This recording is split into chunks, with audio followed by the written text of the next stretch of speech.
serious people who've written malicious code, viruses, Trojans, etc. What motivated you to do so? If you stopped, what motivated you to stop?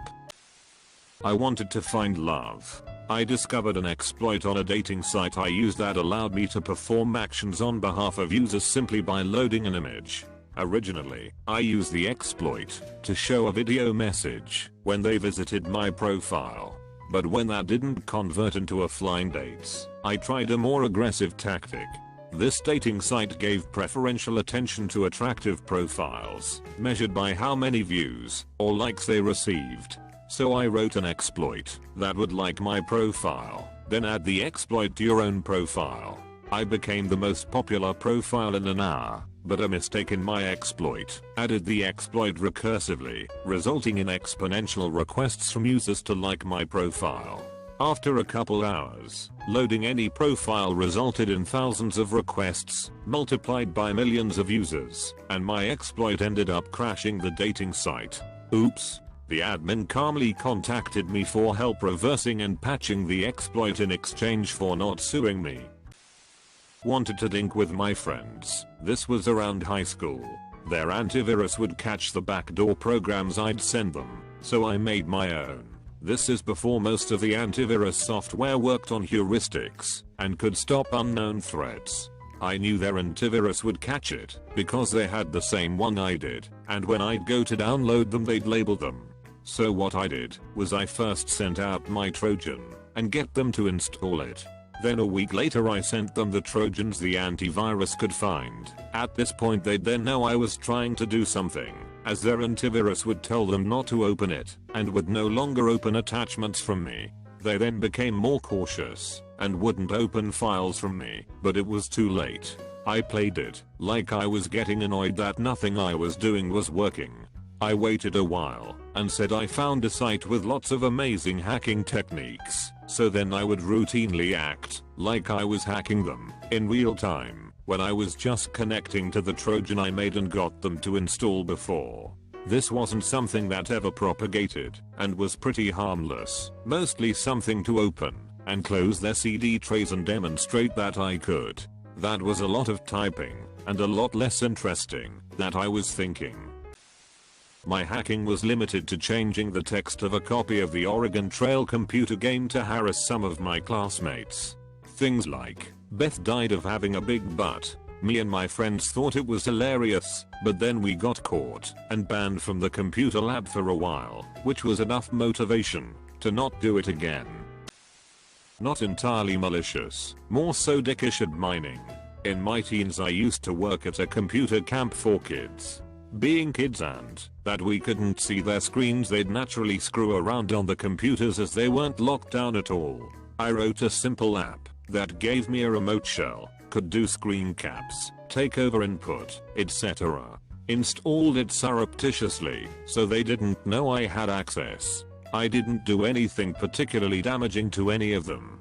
The best was when they'd go to dick around playing games, I had some fun crashing them or pausing input at a particularly critical moment.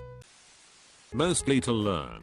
One of the things I find tough with programming is finding something to do. If you have a job then it's easy. You have bugs to fix, features to add.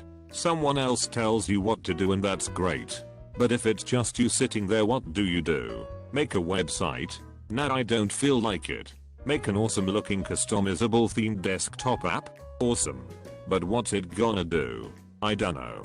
Malicious programs are basically the only thing that's interesting enough for me to look into in my free time.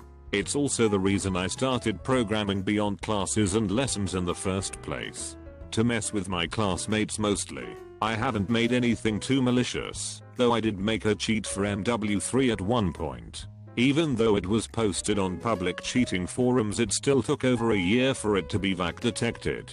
From that I also learned about obfuscating your code and compiling outside of Visual Studio.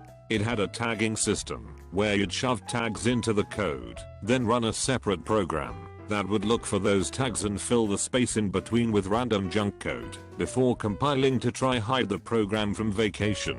With each recompile with the program, it would essentially be a fresh eggs with a different signature and file size. I was pretty happy about that project, just because of what I managed to accomplish, and what I learned on the way. It was 1998, and it was a total accident for my Excel macro to escape my desktop and begin infecting Excel workbooks all over the company.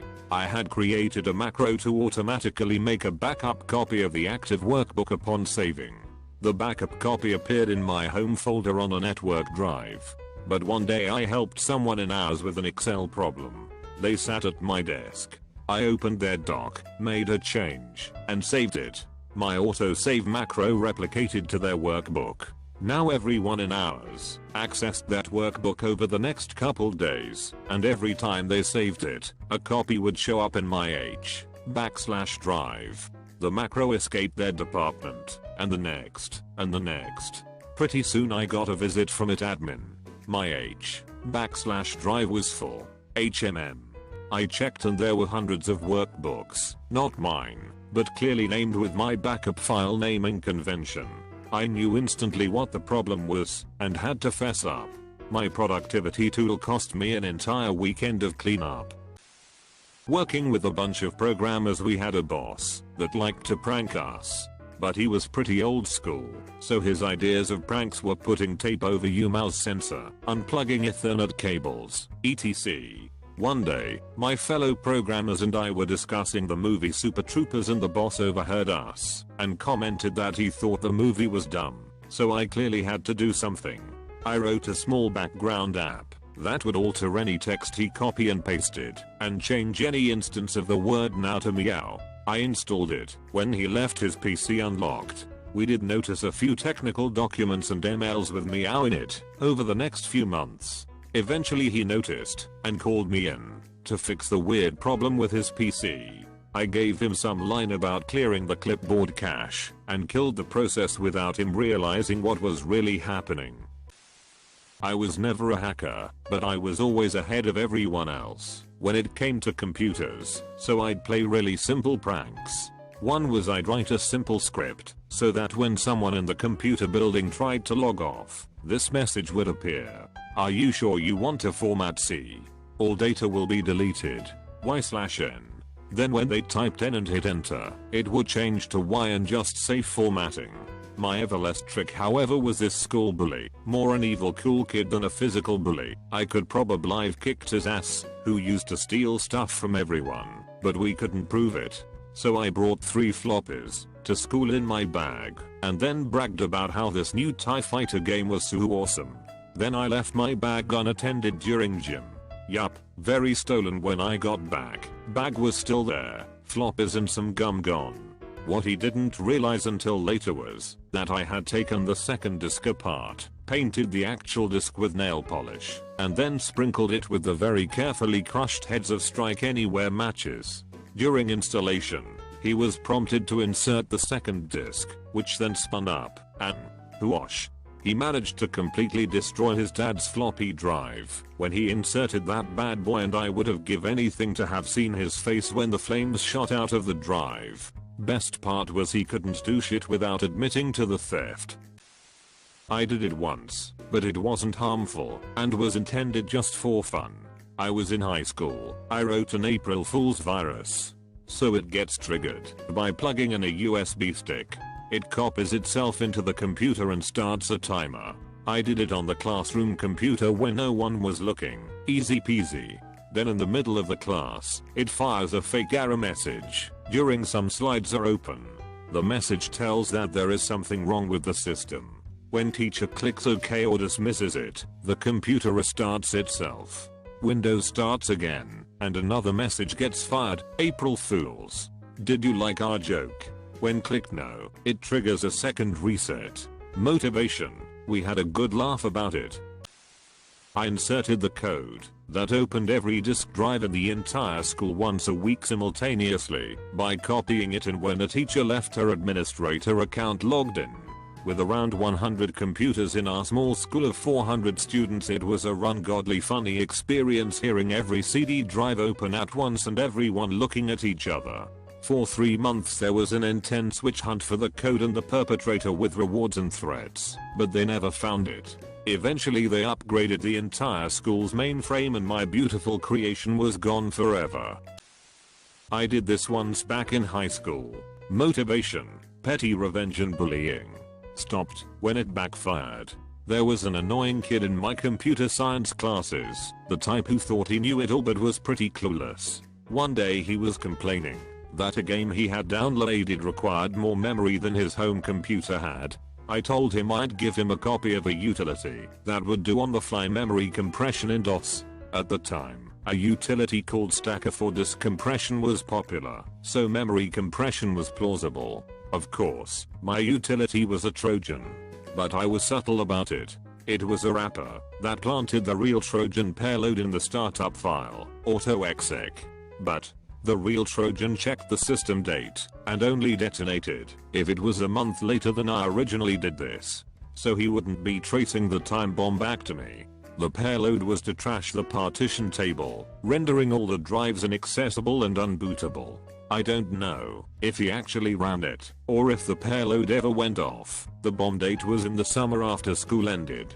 But the fun part is the postscript. Years later, my brother was playing with and learning programming, so I gave him a copy of my folder with all my old programs to play with. A few days later he tells me that his computer won't boot. Yikes. I put together a startup floppy disk with an auto repair utility to start digging, and eventually notice that the partition table had some corruption that looked oddly familiar. You guessed it, my own brother had run my old nasty Trojan and got his partition table nuked. I created a dummy Hotmail login page way back in junior high. I just put it on the school computer desktops as a shortcut saying Hotmail. It would write the entered info to a text document. Some people actually used it. I quit because let's be real, that's not very high-end hacking, and was pretty much the best I could do. Nowadays it seems like there are way too many security features in place to prevent that kind of thing, so I don't know if I could be a hacker anymore. But it was a fun challenge as a kid in the early days of the internet. Made me feel Uber 1337.